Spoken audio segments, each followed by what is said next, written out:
Monsieur le Président, dans de nombreux pays, mais aussi sur les réseaux sociaux et dans la presse internationale, on entend une accusation récurrente, que la Russie aurait trahi le Venezuela, qu'elle l'aurait abandonné au moment crucial en refusant d'apporter un soutien militaire direct lorsque le président Maduro a été renversé.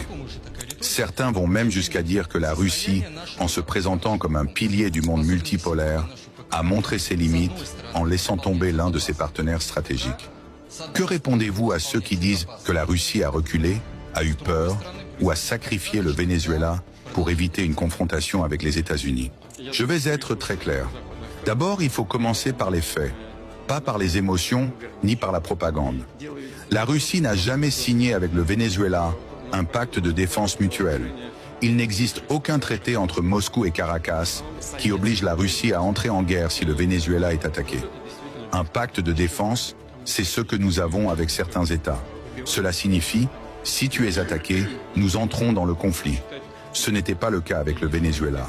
La coopération entre la Russie et le Venezuela reposait sur la formation de l'armée, la fourniture d'armes, la défense aérienne, le renseignement et la coopération technique. Et nous avons fait tout cela. La Russie a livré des systèmes S-300. Nous avons entraîné des officiers vénézuéliens. Nous avons coopéré dans le domaine du renseignement. Nous avons aidé le Venezuela à construire ses capacités de défense. Mais un pays qui veut être souverain ne peut pas déléguer sa propre survie à une puissance étrangère. C'est précisément le principe du monde multipolaire. Le monde multipolaire n'est pas un système où Moscou et Pékin vont se battre pour tous les autres. C'est un monde où chaque État doit être suffisamment fort pour se défendre lui-même. Sinon, ce n'est pas de l'indépendance, c'est une dépendance. Deuxièmement, il faut comprendre ce qui s'est réellement passé au Venezuela. Il n'y a pas eu d'invasion américaine.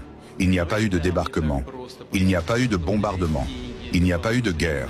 Il y a eu un effondrement interne du pouvoir. Des responsables militaires vénézuéliens ont trahi leur propre gouvernement. Ils ont remis leur président. Ils ont ouvert la porte.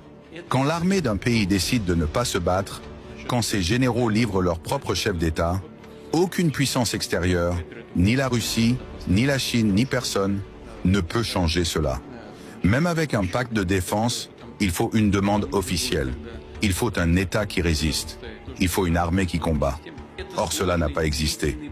Vous ne pouvez pas forcer un pays à se défendre contre sa propre trahison. Troisièmement, on parle beaucoup d'humiliation. Oui, quand un partenaire tombe, ceux qui l'ont soutenu subissent un choc politique. C'est la même chose quand l'OTAN échoue en Afghanistan. Quand les États-Unis quittent Kaboul. Quand l'Europe est incapable d'imposer sa volonté. Mais l'humiliation n'est pas une trahison. La trahison, c'est quand on abandonne un allié malgré un engagement juridique et militaire. La Russie n'a jamais abandonné ses engagements. Elle a respecté exactement ce qu'elle avait promis. Enfin, je veux rappeler une réalité simple. La Russie n'est pas un empire colonial. Nous ne renversons pas des gouvernements. Nous n'envoyons pas nos armées pour imposer des régimes. Nous aidons les pays à se tenir debout. Nous leur donnons les moyens de se défendre. Mais la décision de se battre ou de se rendre appartient toujours à leur peuple et à leur armée.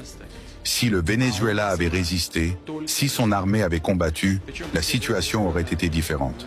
Mais on ne peut pas sauver un État qui s'effondre de l'intérieur. C'est cela, la vérité géopolitique. Si vous voulez comprendre le vrai jeu géopolitique derrière ce qui se passe au Venezuela, en Ukraine, au Moyen-Orient et dans le monde multipolaire, alors abonnez-vous sur Poutine TV, partagez cette vidéo et laissez un like, parce que cette analyse ne passe jamais à la télévision. Et plus vous la diffusez, plus la vérité circule.